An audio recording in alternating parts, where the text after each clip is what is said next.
The research vessel Gentle Dawn dropped out of hyperspace above a green and brown planet. The world below was covered in thick jungle, with clouds of mist rising from the endless trees.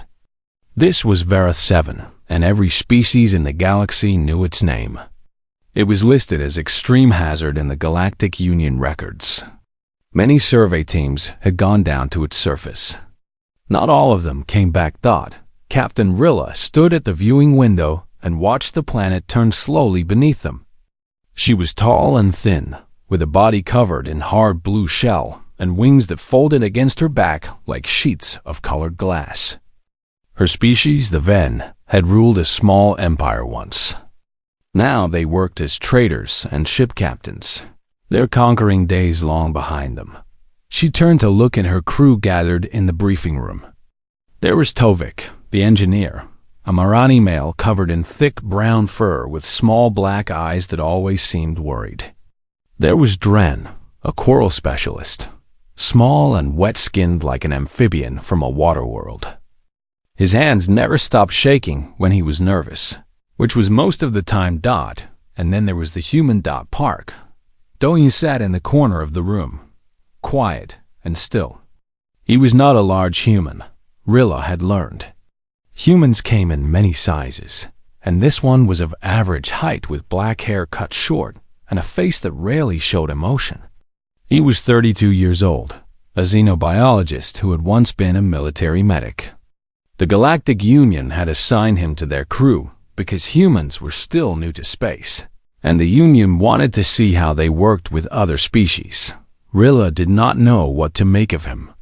In the 3 weeks since he had joined her crew, she had watched him carefully.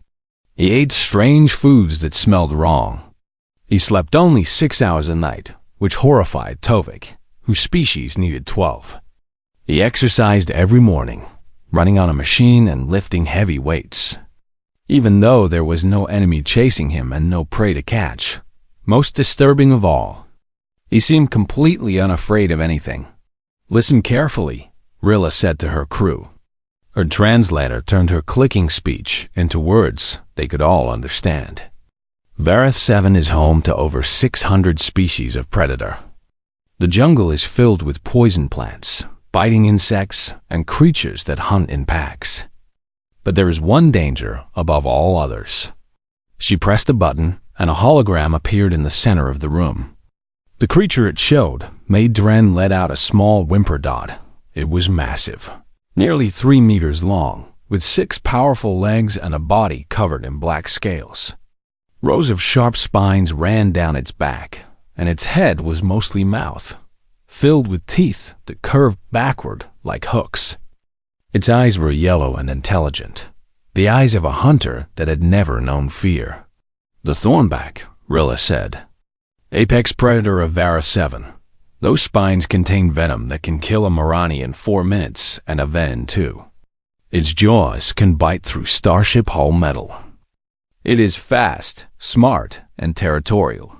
She looked at each of her crew members in turn. "Union protocol is clear. If you see a Thornback, you abandon all equipment and run. You do not fight. You do not hide. You run, and you pray it does not follow. Is this understood?" Tovik nodded quickly, his fur standing up with fear. Dren made a sound that might have been agreement or might have been a sob. Doyin said nothing. He just looked at the hologram with his head tilted slightly, like he was studying it. Rilla felt her wings twitch with annoyance. "Human, do you understand the protocol?" "I understand," Doyin said. His voice was calm, almost bored. "You do not seem concerned." Doyin shrugged, a human gesture that Rilla had learned meant he did not think the matter was important. "I have seen worse." Tovik let out a bark of disbelief. "Worse? What could be worse than a Thornback?" Dohyun looked at the furry engineer with those strange, flat human eyes. "On my homeworld, there is a fish called a shark.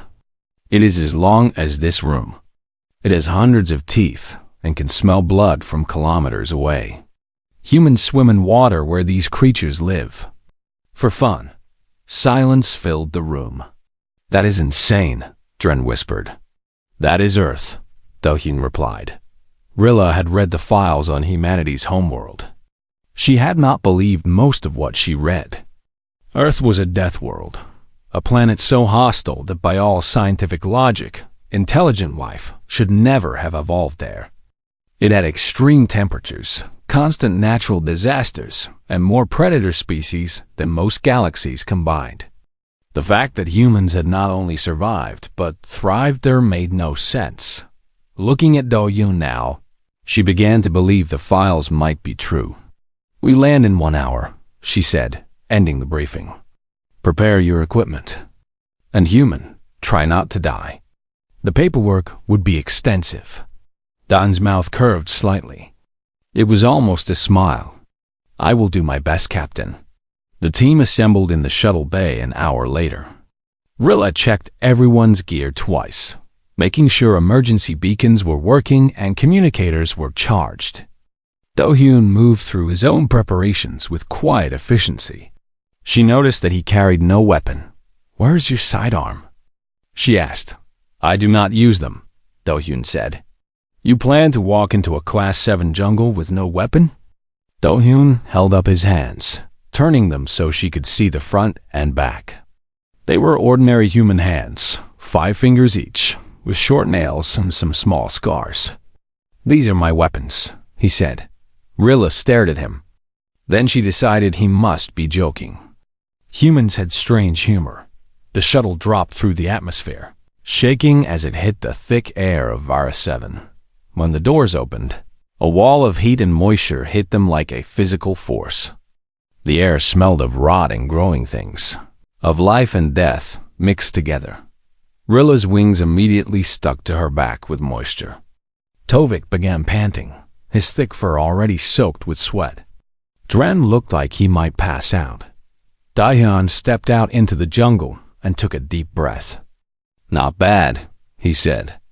Reminds me of a place on Earth called the Amazon. Is that a compliment? Tovik asked weakly. No. They began walking toward their target, a rare fungal colony 3 kilometers into the jungle. Rilla took the lead at first, but somehow Do-hyun ended up at the front of the group.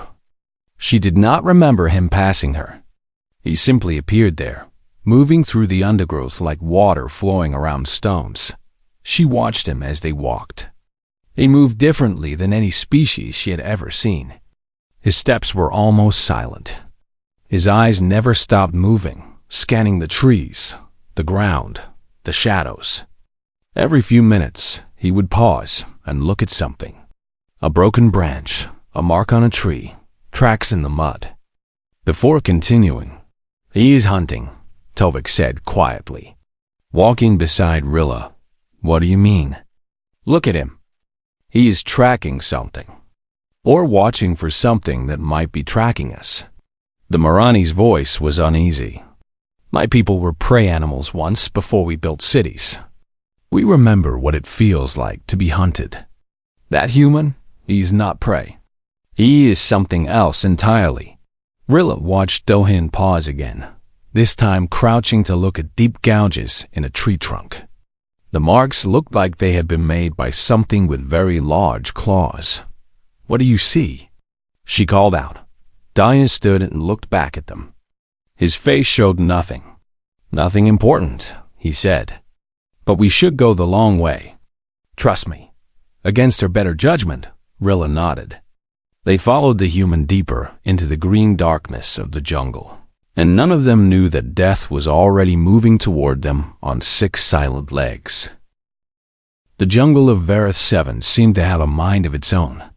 It pressed against the survey team from all sides, vines grabbing at their legs, branches scratching at their faces, insects buzzing around their heads in thick clouds. The humidity was so high that breathing felt like drowning in warm water. Tovik was suffering the most. His thick Marani fur, which kept him warm on his cold homeworld, was now a prison of heat. Sweat ran down his body in rivers, and his tongue hung out of his mouth as he panted. Every few steps, his fur would catch on thorns, and he would have to stop and tear himself free. Dren was not much better. The small coral skin needed moisture to survive, but this was too much even for him. His bioscanner kept malfunctioning, the sensitive equipment overwhelmed by the wet air. He tapped at it with shaking hands, making small sounds of distress. Captain Rilla forced herself to keep moving. Her wings were useless here, pressed flat against her back by the dense canopy above. She was a creature of the sky, and this place made her feel trapped and small. Only Dalian seemed unaffected. The human walked at the front of the group with the same steady pace he had kept since they started. He was sweating. Rilla could see the dark patches on his clothing, but it did not seem to slow him down. If anything, he moved more easily as time went on, his body adjusting to the conditions like a machine finding its proper settings. At one point, a large insect with mandibles the size of fingers landed on his arm. Rilla watched in horror, expecting him to scream or at least shake it off. Instead, Dahyun simply looked at it for a moment, then flicked it away with one finger and kept walking. "Does nothing frighten you?" she asked, catching up to him. Dahyun considered the question. "Many things frighten me," he said. "I just do not let fear make my decisions. That is not natural. On Earth, we call it courage. Or stupidity. Sometimes they are the same thing." A voice crackled through their communicators. It was Kang Yoonji, the botanist stationed on the mothership in orbit. She was human too, a young woman with a quick laugh and a sharp mind. She and Doyoon had known each other for years, and they spoke to each other in their own language sometimes, words that the translator could not process. "Doyoon," Yoonji said, "I am picking up something strange on the seismic sensors. There is a large mass moving in your direction. Very large. It is still 2 kilometers away, but it is coming fast." Dahyun's expression did not change, but Rilla saw his shoulders tighten slightly. "How fast?" "It will reach your position in about 40 minutes at current speed. Maybe less if it speeds up." "What is it?" Tovik asked, his voice high with fear. "What is coming?" There was a pause. When Yoonji spoke again, her voice was carefully controlled. "The mass is consistent with a thornback. A big one." Dren made a strangled sound and sat down heavily on a fallen log. His scanner dropped from his shaking hands. "We need to go back," Tovik said immediately. "We need to get to the shuttle now." "The shuttle is 3 kilometers behind us," Rilla said. "The fungal colony is less than 1 kilometer ahead. We get the samples, then we return by a different route." "The human changed our route already," Tovik protested. "He made us go the long way. We wasted time." Everyone looked at Doyoon. He met their eyes calmly. "The short way had fresh thornback markings," he said. "Territory markers. I did not want to walk through a predator's hunting ground." "You knew?" Rilla's wings buzzed with anger. "You knew there was a thornback nearby, and you did not tell us?" "I did not want to cause panic." Dohyun looked at Dren, who was now rocking back and forth on the log, muttering to himself. "I see that I made the right choice." Rilla wanted to argue, but she knew he was right. If she had known about the thornback markers, she might have frozen up herself. Her species did not handle fear well. Their instinct was to go still and hope the predator passed them by. "We keep moving," she decided. "Fast as we can. Get the samples and get out."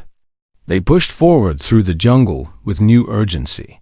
Dohyun stayed at the front, but now his movements had changed. Before, he had been watchful. Now he was something else. Something that made the hair stand up on Tovik's neck. "He is preparing," the Marani whispered to Rilla. "Preparing for what?" "For a fight." Tovik's black eyes were wide. "Captain, my ancestors evolved as prey. We can sense predators. It is in our blood, in our bones. That human, when I look at him now, every instinct I have tells me to run away." Rilla looked at Dohyun's back. He was just walking through the jungle, pushing aside vines and stepping over roots. He looked completely normal, but there was something in the way he held his body, something in the set of his shoulders and the position of his hands, that made her feel cold despite the heat. They reached the fungal colony 30 minutes later. It grew in a small clearing where a giant tree had fallen, creating a gap in the canopy. Strange mushrooms of every color covered the dead tree, some glowing softly with bioluminescence, others pulsing with unknown life. Beautiful, Dren breathed, forgetting his fear for a moment. He raised his scanner and began collecting data. Do-Yoon did not look at the mushrooms.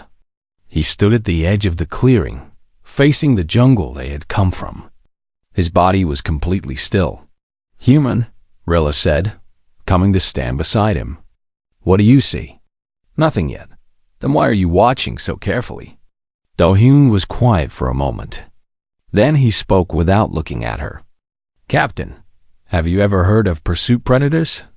"No. Most predators in the galaxy hunt the same way. They hide, they ambush, they chase for a short distance, and if they do not catch their prey quickly, they give up.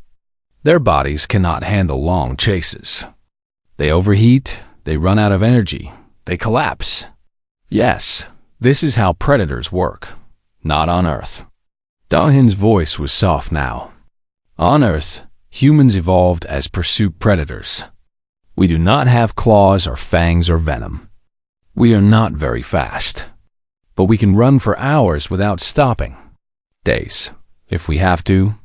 We would chase our prey until it collapsed from exhaustion, until its heart gave out from running. We ran animals to death, Captain. That is how we survived." Rilla felt her wings fold tighter against her back. "That is horrifying." "Yes." Do-Hyun finally turned to look at her, and there was something ancient in his eyes. Something from a time before cities and starships. "That is why I am not afraid of being hunted. Because in my blood, in my bones, I am a hunter too." Tovik's voice cut through the moment. "Captain, Dren has finished. We can leave now." They gathered their equipment and began the journey back. Do-Hyun led them on a different path, moving faster now. The jungle seemed darker somehow, the shadows deeper. 10 minutes into the return journey, Do-Hyun stopped. "What is it?" Rilla asked. Do-Hyun held up his hand for silence. He stood perfectly still, not even breathing. Then, slowly, he turned his head to the left. The jungle had gone quiet. No insects buzzing, no birds calling, no rustling in the undergrowth. Complete silence. "It is here," Do-Hyun said. And then the thornback stepped out of the shadows. It was bigger than the hologram had shown. Much bigger. Its black scales seemed to absorb the light around it, making it look like a hole in the world shaped like a predator. Its yellow eyes fixed on the group with terrible intelligence. It stood between them and the path to the shuttle. There was no escape. Dren collapsed immediately, his body going limp as his species' survival instinct took over. Playing dead, hoping the predator would lose interest. Captain Rilla froze. Her wings locked against her back, her limbs going stiff. She could not move. She could not think. A million years of evolution screamed at her to stay still, to be invisible, to survive. Tovik backed against a tree, his claws extended uselessly. He knew they would do nothing against those scales. He was going to die here, in this wet green hell, eaten by a monster. The thornback's eyes moved across them, judging, calculating. Then its gaze settled on Dren, the smallest one. The one lying still on the ground. Easy prey. It began to move toward him, its 6 legs carrying it forward with terrible grace, and Park Do-Hyun stepped into its path. The thornback stopped. For a long moment, nothing moved in the clearing. The massive predator stared at the human who had stepped between it and its prey. Its yellow eyes showed something that might have been confusion. In all its years of hunting, no creature had ever moved toward it. Everything ran. Everything fled. everything died. This small, soft thing was doing none of those things. Do-hyun stood with his feet planted wide and his knees slightly bent. His arms hung loose at his sides, but his hands were open, fingers spread. His eyes never left the Thornback's eyes. He did not blink. "Human," Captain Rilla managed to whisper through her frozen throat. "Run, please run." Do-hyun did not respond. He did not move. He simply stood there, a wall of flesh between the predator and his crewmates. The Thornback's head tilted to the side, studying this strange new creature. Then it opened its mouth and let out a sound that shook the trees, a roar that was part warning and part challenge. The sound hit Do-hyun like a physical force, making his clothes ripple. He did not step back. Instead, incredibly impossibly, he took a step forward. The Thornback went silent. Its eyes widened slightly, and Rilla realized she was seeing something she had never expected to see in those predator eyes. Uncertainty. On Earth. A voice said in Rilla's memory, "Humans swim with sharks for fun." "Come on then," Do-hyun said to the Thornback. His voice was quiet but steady. "Let us see what you can do." The Thornback charged. It moved faster than anything that Psy should be able to move, its 6 legs driving it forward like a missile of scales and teeth. Its mouth opened wide, showing rows of curved fangs designed to grip and tear and never let go. The venomous spines on its back stood up straight, ready to pierce anything they touched. Rilla's mind went blank with terror. She was going to watch the human die, torn apart in front of her. And there was nothing she could do. But Do-hyun did not die. At the last possible moment. When the Thornback's jaws were close enough for him to smell its breath, Do-hyun moved. He did not run away. He moved to the side and forward, stepping into the charge rather than away from it. His body twisted in a way that seemed almost boneless, flowing around the snapping jaws like water around a stone. The Thornback's teeth closed on empty air. Before the creature could recover, Do-hyun's hand shot out. He grabbed a ridge of scales on the Thornback's neck and used the creature's own momentum to swing himself up and onto its back. His legs wrapped around its torso, locking in place just below the row of venomous spines. The Thornback went insane. It bucked and twisted, throwing its body from side to side. It slammed against trees, trying to scrape the human off. It rolled on the ground, crushing plants and sending dirt flying into the air. It did everything it could to dislodge this thing that had attached itself to its back. Do-hyun held on. Rilla watched in frozen horror as the human rode the thrashing predator like it was a wild animal to be tamed. His face was twisted with effort, his teeth clenched, but his grip never weakened. Every time the Thornback threw itself in a new direction, Do-hyun adjusted his position, moving with the creature rather than against it.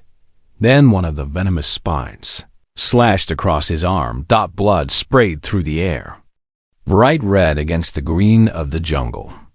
Do-hyun made a sound, a grunt of pain, but he did not let go. Another spine caught his leg, tearing through his suit and into the flesh beneath.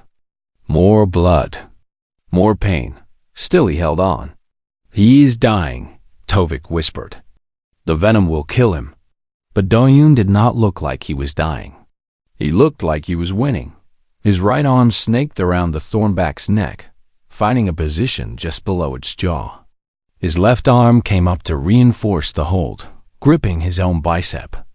Then he began to squeeze. The Thornback's thrashing became more desperate. It could feel something wrong happening, something it had never experienced before. The soft creature on its back was cutting off the blood flow to its brain. The world was starting to go dark at the edges. For the first time in its life, the apex predator of Vera 7 knew fear. On the ground, Dren had woken from his frozen state. He stared up at the battle above him with eyes that could not believe what they were seeing. "What is he doing?" he asked in a tiny voice. "What is he doing to it?" Rilla did not answer. She did not have words for what she was watching. The thornback made one last effort to free itself. It threw itself backward, slamming Do-Yin against a tree with crushing force. The impact made a sound like breaking branches. Do-Yin's breath exploded out of him, and for a moment his grip loosened. But only for a moment. His arms tightened again, pulling the chokehold tighter. His legs squeezed harder around the creature's body. Blood ran down his arms from the spine wounds, dripping onto the black scales below, but his face showed nothing but iron determination. "You will not win," Do-Yin said through clenched teeth. "I have chased animals until their hearts exploded. I have swum in waters filled with sharks. I have survived ice that could freeze blood and heat that could boil it. You are not the scariest thing I have ever faced."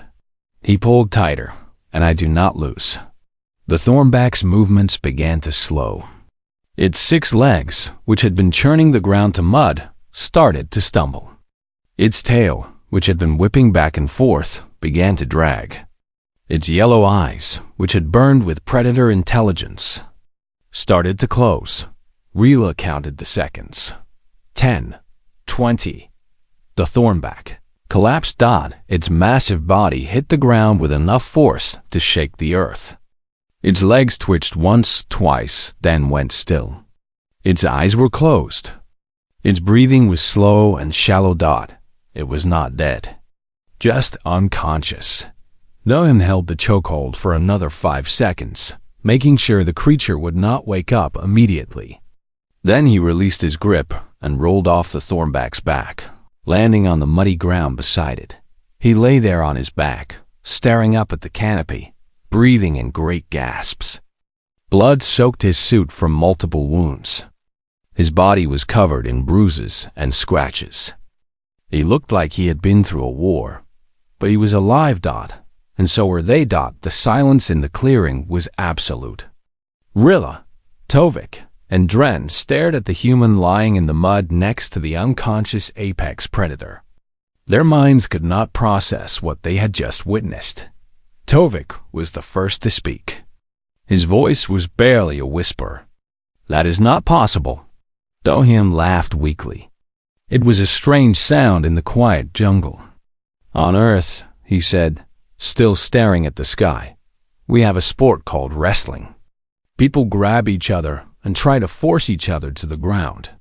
We have been doing it for thousands of years." "You wrestled a thornback," Dren said slowly. "I choked it unconscious." Do-Yin sat up slowly, wincing with pain. He looked at the sleeping predator beside him with something like respect in his eyes. It was just protecting its territory. It saw us as invaders. Cannot blame it for that. Rilla finally managed to unfreeze her body. She walked toward the human on shaking legs. "You could have died. You should have died. The venom alone should have killed you." Do-Yin looked at the wounds on his arm. The flesh around them was swollen and red, but he was still conscious, still moving. Human bodies are good at fighting off toxins. We evolved that way because everything on Earth was trying to kill us. We learned to survive poison, heat, cold, infection. We just keep going. He climbed to his feet, swaying slightly. Behind him, the thornback let out a soft rumble in its sleep. "We should leave," Do-Yin said. "It will wake up soon and it will be angry." No one argued. They gathered their equipment and began moving toward the shuttle as fast as they could manage. Do-Yin walked at the back of the group now, his eyes constantly checking behind them. Rilla looked back at him as they walked. Blood was still dripping from his wounds. His face was pale from pain and blood loss. But he was still moving, still watching, still protecting them. She had served with many species over her long career. She had seen brave warriors and clever hunters and cunning predators. But she had never seen anything like this human. She had thought he was strange. She had thought he was dangerous. Now, she knew the truth. He was both of those things and something more. He was terrifying. The shuttle ride back to the gentle dawn was silent. Captain Rilla piloted the small craft through the atmosphere while Tovik sat in the back, staring at nothing. Dren had wrapped himself in a thermal blanket and was shivering despite the heat, his body still in shock from what he had witnessed.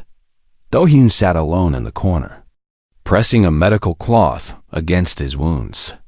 The bleeding had slowed but not stopped. The venom was making his arms swell, and dark lines were spreading from the puncture marks like cracks in glass. Any other species would have been dead by now, or at least screaming in agony. The human just looked annoyed. When they docked with the main ship, a medical team was waiting. The doctor was a small creature called a pilth, with 4 arms and eyes that covered most of its round head. It took one look at Do-hyun's wounds and made a sound of pure disbelief. "You should be dead," the doctor said flatly. "Thornbag venom attacks the nervous system. It causes paralysis, then organ failure, then death. In that order, always." "I feel fine," Do-hyun said. This was obviously a lie, given that his face was the color of old paper and his hands were shaking. "You do not feel fine. You feel like you are dying, because you should be dying." The doctor grabbed Do-hyun's arm with 2 of its hands and examined the wounds closely. "Your body is fighting the venom. I can see the immune response. This is impossible. Venom does not work this way. Human immune systems are aggressive," Do-hyun said. "We evolved on a planet where everything was poisonous. Our bodies learned to fight back." The doctor stared at him for a long moment. Then it shook its round head and began treating the wounds. "I will give you antivenom anyway. And painkillers. Strong ones. No painkillers. What?" "I need to stay alert." Do-hyun's eyes moved to the door of the medical bay. "The ship is not safe until we leave this system. I cannot protect the crew if I am drugged." The doctor made a sound of frustration and looked at Captain Rilla. "Tell him to take the painkillers." Rilla said nothing. She was still trying to process what she had seen in the jungle. Every time she closed her eyes, she saw the human riding the thornback like a wild beast. She saw his arms wrapped around its throat. She saw his face, calm and focused, as he choked the apex predator of an entire planet into unconsciousness. "Captain?" the doctor said. "Let him make his own choices," Rilla said finally. "He has earned that right." Over the next 3 hours, the story spread through the ship. It started with Tovik, who told the engine crew what had happened. His description was confused and fragmented, full of pauses where he struggled to find words for what he had seen. "He just grabbed it," Tovik said over and over. "He grabbed the thornback with his hands." "Who does that? What kind of creature does that?" Then Dren told his version to the science team. His story was more dramatic, growing larger with each telling. By his 3rd retelling, Do-hyun had not just choked the thornback unconscious, but had done so while laughing and reciting human war poetry. By the end of the day, every member of the crew had heard some version of the tale. They gathered in small groups in corridors and common areas, speaking in hushed voices. Many of them had never seen a human before Do-hyun joined the crew. Now they looked at him with new eyes, eyes filled with fear and wonder, and something that might have been awe. In the medical bay, Do-hyun slept. His body was finally giving in to exhaustion and blood loss. The doctor had managed to convince him to accept fluids and some mild sedatives, though not the strong painkillers. Even in sleep, his hands were curled into loose fists, ready to fight at a moment's notice. Captain Rilla watched him through the medical bay window. She had been standing there for almost an hour, unable to look away. "You are thinking about what he said," a voice said beside her. It was Tovik, his fur still matted from the jungle moisture despite multiple showers. "About pursuit predators. I cannot stop thinking about it." Tovik stood beside her, looking through the window at the sleeping human. "I did some research after we returned. I looked up human hunting techniques from their history, and it is worse than he told us. Tovik's voice was barely above a whisper. They call it persistence hunting. Humans would follow their prey for hours, sometimes days. They would not run fast enough to catch them, but they would never stop. The prey would run away, and the humans would follow. The prey would hide, and the humans would find them. The prey would collapse from exhaustion, and the humans would walk up to them calmly and kill them. Rilla felt cold despite the regulated temperature of the ship. They are cursed, Tovik continued. That is what I have decided. Humans are a cursed species. Their planet tried to kill them every day, and instead of dying, they became worse than anything that hunted them. They became the thing that everything else should fear. He could have died today, Rilla said. Fighting the Thornback was not logical. Logical. The protocol exists for a reason. He did not care about protocol. He cared about Dren. Tovik looked at her with his small black eyes. Captain, when the Thornback moved toward Dren, the human did not hesitate. He stepped between them without thinking. He risked his life for a member of his crew, someone he has known for only 3 weeks. Why would he do that? I do not know, but I have been reading about humans since then. They have a concept called pack bonding. They form emotional attachments to anything they spend time with. Other humans, animals, even machines. Once something is part of their pack, they will protect it with their lives. Rilla thought about this. She thought about the way Do-hyun had positioned himself at the front of the group during their jungle walk. The way he had changed their route to avoid the Thornback territory. The way he had watched the shadows, always alert, always ready. He had been protecting them long before the attack. They just had not noticed. There is something else, Tovik said reluctantly. Something I read that I cannot stop thinking about. Tell me. Human ancestors developed a weapon before they had metal. Before they had fire, even. They took rocks and shaped them into sharp edges, and they threw them at things. Tovik paused. But that is not the scary part. The scary part is what they did before they had rocks. What did they do? Tovik met her eyes. They used their hands. They strangled things. They beat things to death. They grabbed predators and did not let go until the predators stopped moving. He shuddered, his fur rippling. Today was not new for his species. They have been killing with their bare hands for millions of years. A soft sound came from the medical bay. Rilla looked through the window and saw that Do-hyun was awake. He was sitting up slowly, looking at the bandages on his arm with a puzzled expression, like he had forgotten how they got there. Then he looked up and saw Rilla watching him through the window. He nodded once, a simple acknowledgement. Then he swung his legs over the side of the bed and stood up, testing his balance. The doctor rushed over, making sounds of protest, but Do-hyun waved away its concerns. He should not be walking, Tovik said in disbelief. The venom alone should have him paralyzed. He is human, Rilla said simply. I am beginning to think that rules do not apply to them. She watched Do-hyun walk across the medical bay toward the door. His steps were steady despite everything. His eyes were clear and alert, and in that moment, Captain Rilla made a decision. She would put in a request to the Galactic Union. She would ask for more humans on her crew, not because she trusted them, not because she liked them, because she had seen what happened when a human decided something was part of its pack. And she wanted very badly to be on the inside of that protection rather than the outside. The universe was a dangerous place, full of monsters and predators and things that wanted to kill you. But now she knew the truth. The most dangerous thing in the galaxy walked on 2 legs, ate strange foods, slept only 6 hours a night, and would fight an apex predator with nothing but its hands to protect the crew member it barely knew. Humans were terrifying, and Captain Rilla was very glad this one was on her side. 3 days after the incident on Verith 7, a shuttle docked with the Gentle Dawn, carrying a single passenger.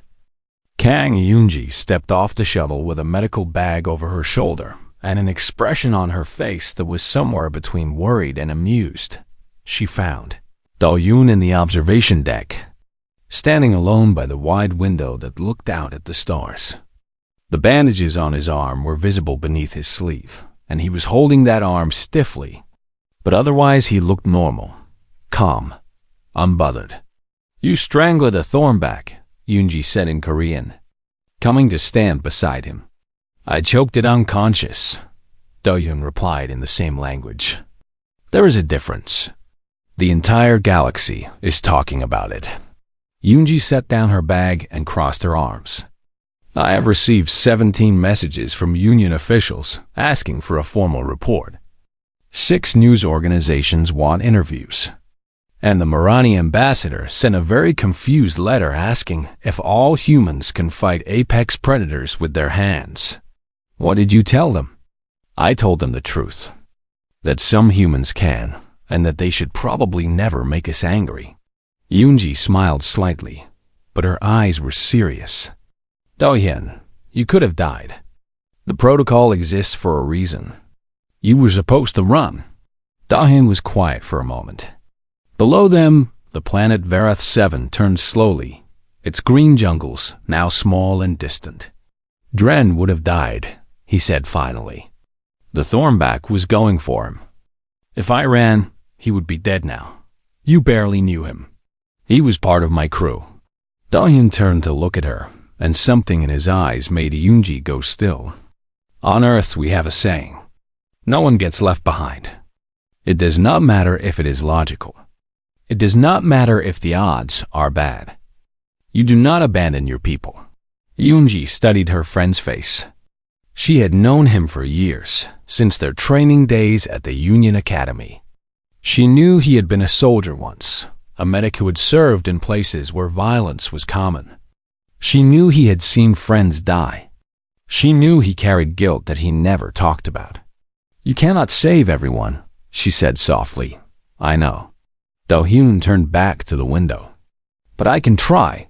Later that day, Captain Rilla called Do-hyun to her office. The room was small and neat, decorated with items from her homeworld. Delicate crystals that caught the light and made rainbows on the walls. She gestured for him to sit, then studied him with her large compound eyes. "The Union has sent their preliminary report," she said. "They want to classify the incident as an anomaly. They do not want other species attempting to fight Thornbacks based on what you did. That seems wise. They also want to study you. Your immune system, your reflexes, your psychology." Rilla paused. "They are afraid of humans. More afraid than they were before." Do-hyun said nothing. His face was unreadable. "I have been thinking about what you did," Rilla continued. "I asked you once why you did not run. You said it was because no one gets left behind. But I think there is more to it than that. Is there? You were not just protecting Dren. You were sending a message." Rilla leaned forward, her wings catching the light. "You wanted the galaxy to know what humans are capable of. You wanted them to see us as a species that will fight for those we care about, no matter the cost." Do-hyun considered this. Then he nodded slowly. "My people are new to space. Many species look at us and see primitives. Dangerous animals from a death world who somehow develop technology. They underestimate us, or they fear us, or both. And now? Now they know the truth. We are dangerous. But we are also loyal. We protect our own." Do-hyun met Rilla's eyes. "The next time an alien species meets a human crew, they will think twice before threatening them. They will remember the story of the human who fought a Thornback with his bare hands. And they will be afraid." Rilla was silent for a long moment. Then she let out a sound that her translator could not process. Something between a laugh and a sigh. "You are either the wisest creature I have ever met," she said, "or the most insane. On Earth, Those are often the same thing. That evening, the crew of the Gentle Dawn gathered in the common room for their evening meal. Do-hyun entered to find every eye turning toward him. Conversation stopped. Movement ceased. The room went absolutely silent. He walked to the food dispensers, collected his meal, and looked for a place to sit. Every table was occupied, but he noticed that the crew had left a space open at the table nearest the window. They were watching him, waiting to see what he would do. Do-hyun walked to the empty space and sat down. For a moment, no one moved.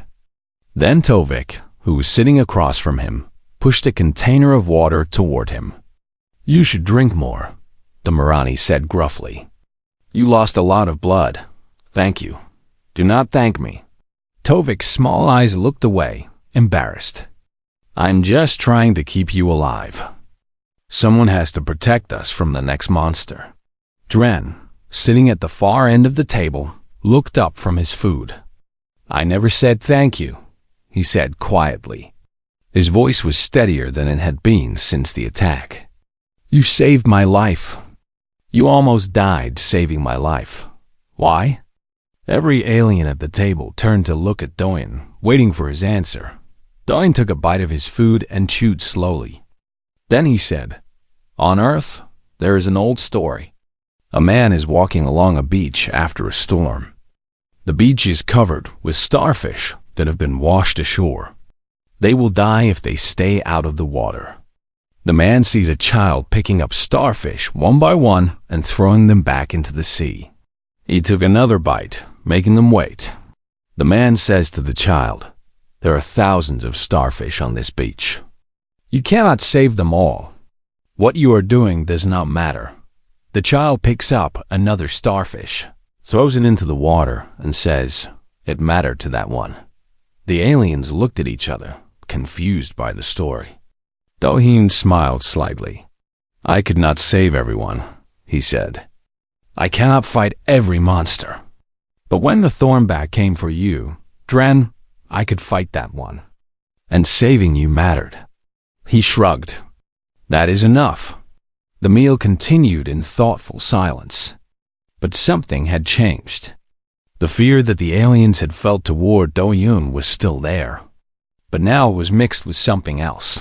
Respect, trust, maybe even the beginnings of affection. They had seen the monster inside the human, the predator that could strangle an apex predator with its bare hands. But they had also seen something else: mercy, compassion, the willingness to risk everything for someone else. Humans were terrifying, but they were also something more. Later that night, the Gentle Dawn broke orbit and headed for the jump point. Vareth 7 shrank behind them until it was just another dot among the stars. Deep in the jungle below, a Thornback woke in an empty clearing. Its head hurt, and its neck was sore. It remembered the fight, remembered the small soft creature that had climbed onto its back and squeezed until the world went dark. It remembered the feeling of helplessness, of defeat, of fear. The Thornback had ruled this jungle for 15 years.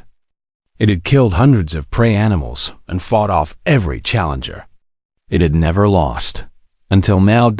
It stood slowly, testing its legs. Everything worked. Nothing was broken. The soft creature had beaten it, and then it had let it live. The Thornback did not understand mercy. Its predator brain could not process the concept of sparing an enemy. But it understood something else. It understood that there was a new kind of creature in the galaxy. Something that did not run. Something that did not freeze. Something that would stand its ground and fight, no matter the odds. The Thornback shook its massive head and moved deeper into the jungle, away from the clearing where it had been defeated. It would find new territory, far from the landing site where the strange creatures in their metal bird had come from. It would survive. It would hunt. It would kill, but it would never forget the small soft thing that had beaten it with nothing but its hands. And somewhere in its ancient predator brain, a new instinct took root. A warning that would be passed down to its offspring and their offspring for generations to come. Stay away from the ones that walk on two legs. They are not prey. They are something far worse, far above. Park Doyen stood at the observation window and watched the stars blur into lines as the ship entered hyperspace. Yoonji stood beside him, and for a while, neither of them spoke. "Do you think they will ever see us as equals?" Yoonji asked finally. "Instead of monsters?" Do-hyun thought about the crew sitting with him at dinner, about Tovik pushing water toward him, about Dren thanking him with tears in his eyes, about Captain Rilla looking at him with something that was no longer just fear. "Maybe," he said, "someday, when they realize that the same thing that makes us dangerous is what makes us protect the people we care about." He put his hand against the cold glass of the window and watched the galaxy spin past. "We are monsters," he said softly, "but we are their monsters. And that makes all the difference." Eunji smiled and leaned her head against his shoulder. Outside the window, the stars waited, full of wonders and horrors and species that had never met a human. But they would. And when they did, they would learn what the Thornback had learned in that jungle clearing. Humans do not run. Humans do not freeze. Humans fight, and they never ever give up.